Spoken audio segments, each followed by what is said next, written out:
My name is Lala Tuku. I am a practitioner in the creative industry. I wear many hats.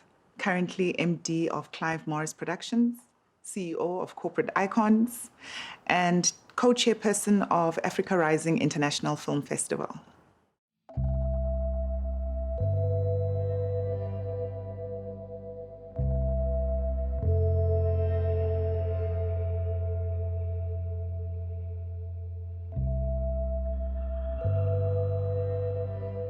I grew up in Meadowlands in Soweto. I was a happy child, very happy child. I was brought up in a home, brought up by my grandmother, my mom, and about 9 aunts. So a family, a home, and I have a big sister. That was very matriarchal in a sense, and that's all I knew. I saw my grandmother working very hard to make sure that we all have, what we need. I saw my mom, working 3 jobs at a time just to make sure that we have what we need. I can say I was a storyteller from a very young age. I was that one that used to huddle up people together and tell them stories. I was very fortunate. At the age of 8, I had an opportunity to attend a private school. And so obviously being in Soweto, I lived 2 different lives. During school, I would be sitting with, extremely rich kids. And then in the afternoon, I'd have to go back home to my reality. So I was around standard 3, which I think is grade 4 now. And we had to perform grade 5. And we had to perform in English a poem. And I tore that poem apart. I came with costumes and had different, accents for each character. And my English teacher was like, okay. And I think that afternoon she phoned my mom and said, I think back then my name was Tebogo. I think Tebogo's got a gift. Maybe she enjoys it. It's something that she, when she does it, she beams or whatever the case might be. So my English teacher then introduced us to the National School of the Arts. So I actually went to a drama school. So I went to a specialized drama school, which was an amazing time for me because, we would do drama, dance, music, art, the works. So I was very much immersed in that world. And although my mother, every time she wrote my name, at the end of it, she'd write CA. So it was very clear what she wanted me to become. And I wanted to become that because I always wanted to do her right. She worked so hard, had 3, 4 jobs. And I always wanted to make sure that I live up to her standards. And that's why amongst our friends would be like, let's do the drama, but we have to have something to fall back on. And then when I got to grade 11, standard 9, I was like, let's not have something to fall back on, because if you plan to have something to fall back on, you will fall back. So you got to make this one work. And so in matric, we had AFDA coming, and then you do your top 8 students have a competition, and I was part of the top 8. So we do the competition. And then one of us gets to win a bursary to go to AFDA. My dear friend won it, and I didn't. So my mom obviously could not afford the fees, but I really appreciated her openness, her progressiveness, and her allowing me to, do what I want to do. So between her and me and my sister, we all kind of worked. And I remember my first job, I was working at a television company, a production company, and that's what kind of helped pay my 2nd, 3rd year fees. But my mom was very critical, and my grandmother. And so she allowed me to go study what I wanted to study, which was live performance.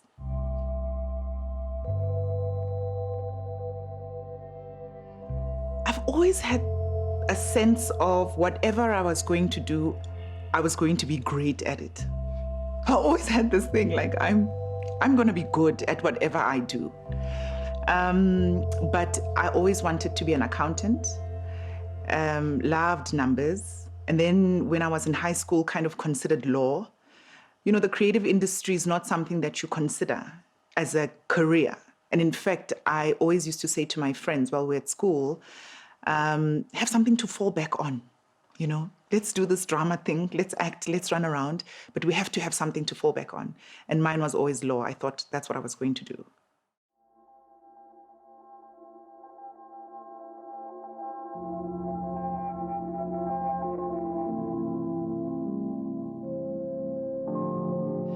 Look, I was very oblivious to what was the reality of the industry.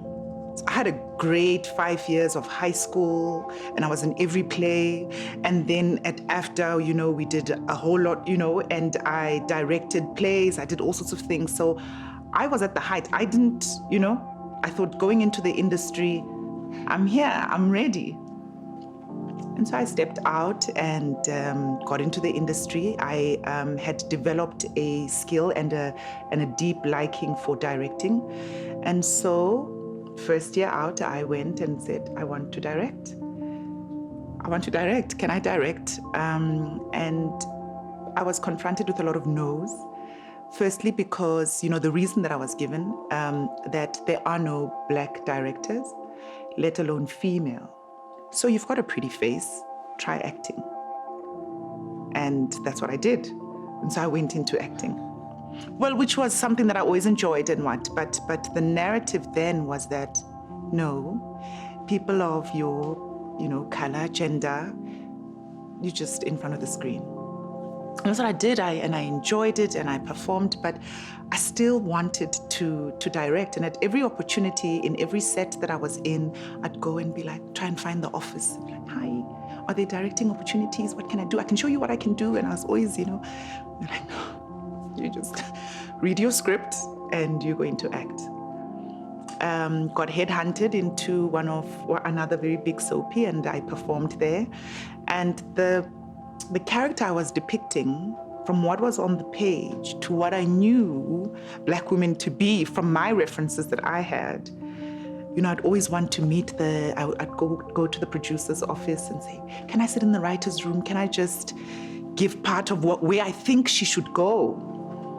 And always told, no, you're just going to act. And so it was a time when there wasn't a lot of us around. And so you kind of did what you needed to do. But there was a point in my career where in that particular soapy, I felt compromised. I felt, what they wanted the character to do was not a true reflection of this character that we had built, from her psyche to how she would respond to things. And I questioned this and I said, I don't agree. I don't agree. And I was told to go on the floor and go and act. And there was a particular scene that was extremely uncomfortable. And I stood there and I was young. I was 23. And I looked around and it was a crew of men, predominantly white. The director was a white man. And I just thought, I'm not going to do this. And so it was a time where I had to either run or do this thing. And I always just believed that you got to live from the gut, And I was like, and I walked off set. And I just took my bags. I had a small little Palio at the time. I got into my car and I just started driving. I don't know where I'm going, but... And at the time in the industry, if you're in a long-running daily, you're privileged. Because our industry is so seasonal, you only get to work, it's very seasonal. So if you end up with a contract that long, you're quite privileged. So I thought, what have I done? And so I remember driving to my grandmother's house and just going, I think I've blown up my career. And at the time I had 20 missed calls from my agent and, you will never work again. And no one walks off set. You hear a lot of things from industry. Who do you think you are? You should have just done it. And as young as I was, I just knew that, no, I was not going to do that. And so that changed my whole course because I was like, I have to do something that allows me to be, not in the power seat, because I don't think at the time I had that vocab. But I was like, I want to be in a place where I get to determine what I want to do.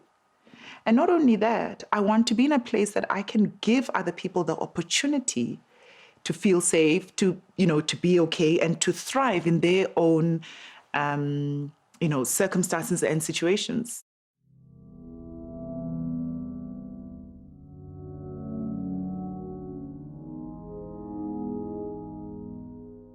So I went to study a whole different degree and graduated in communication science, BA communication science, and started a whole events company. I completely got out of the industry. But interestingly enough, when we were debating with my mom in terms of what I should study and so forth, she was like, do something quite close. And we thought marketing and communication would be very close to, this industry. And so, yeah, that's what I did. And I opened an events consulting company. And I worked for government, I had corporate clients, huge corporate clients. And eventually got so drawn in that when I did the events, I'd always wanted to be a story. I'm like, but who are your guests? Who's coming? What are you doing? And everything was such a narrative that I started directing the events. And so that directing thing kind of came up. And I would do awards, those very, I don't want to call them last, but the award ceremonies that every corporate has, where they acknowledge the employees and so forth. And I had an opportunity to do those very big ones. And so I'd make a whole drama out of it. And the company grew. And I was like, I actually miss it. Well, it was quite stressful. But I remember driving one day with my car full of like flowers and, runners and tablecloths. And I was like, who is this? I don't want to do events, and they were great. I had great money.